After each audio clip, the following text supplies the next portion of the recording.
भारत सरकारने आणीबाणीच्या काळात माध्यमांवर सेन्सॉरशिप कधी लादली होती?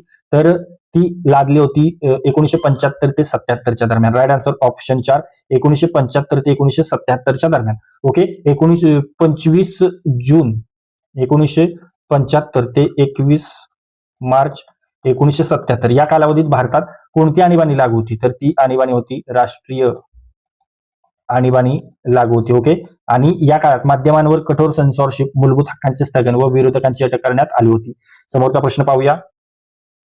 विधान परिषद सदस्य यांचा कार्यकाळ किती असतो? विधान परिषद सदस्य यांचा कार्यकाळ 6 वर्षांचा असतो. बरोबर, राईट आन्सर ऑप्शन 4, 6 वर्ष. विधान परिषद हे कसलं सभागृह आहे मित्रांनो? हे कायम स्वरूपी सभागृह आहे. बरोबर, ते कधीही विसर्जित होत नाही आणि यांचा जो सदस्यांचा एकूण कार्यकाळ असतो तो असतो 6 वर्षांचा. आणि दर 2 वर्षांनी किती सदस्य रिटायर होतात? तर 1/3 सदस्य निवृत्त होतात.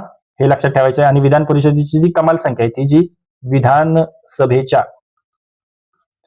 1/3 किंवा किमान 40 इतकी असते, हे आपल्याला माहित असायला हवं. समोरचा प्रश्न पाहूया. मानवी शरीरातील सर्वात लांब हाड कोणते? मानवी शरीरातील सर्वात लांब हाड आहे femur. Right answer option 2, femur. मांडीचं हाड. मानवी शरीरात फिमर किंवा मांडीचं हाड हे सर्वात लांब आणि सर्वात लांब हाड आहे. ओके, आणि हे हाड कुल्याच्या सांध्यापासून गुडघ्याच्या सांध्यापर्यंत आहे. ओके, आता हे तर झालं फिमर. आणि जर मी तुम्हाला विचारलं मानवी शरीरातील सर्वात लहान, लांब तर पाहिलं, मग सर्वात लहान हाड कोणतं आहे? तर ते आहे स्टेपिस. ओके, आणि हे कशात आहे? इयर ऑक्झिकल आहे, म्हणजे कानातील हाड आहे. ओके, आणि जर मी विचारलं मानवी शरीरातील सर्वात मजबूत हाड कोणते? तर ते आहे मेंडिबल. ओके, मेंडिबल म्हणजेच काय? जबड्याचं हाड, खालचा जबडा. हे आपल्याला लक्षात ठेवायचंय. त्यानंतर इतर ऑप्शन मध्ये टिबिया हे पायातील दुसरं मोठं हाड आहे गुडघ्यापासून टाचेपर्यंतचं. त्यानंतर उल्ना हे हाताच्या पंजाच्या बाहेरील बाजूचं लांबट हाड आहे. ओके, आणि रेडियस हे हातातलं एक दुसरं लांबट हाड आहे. ओके, समोरचा प्रश्न पाहूया.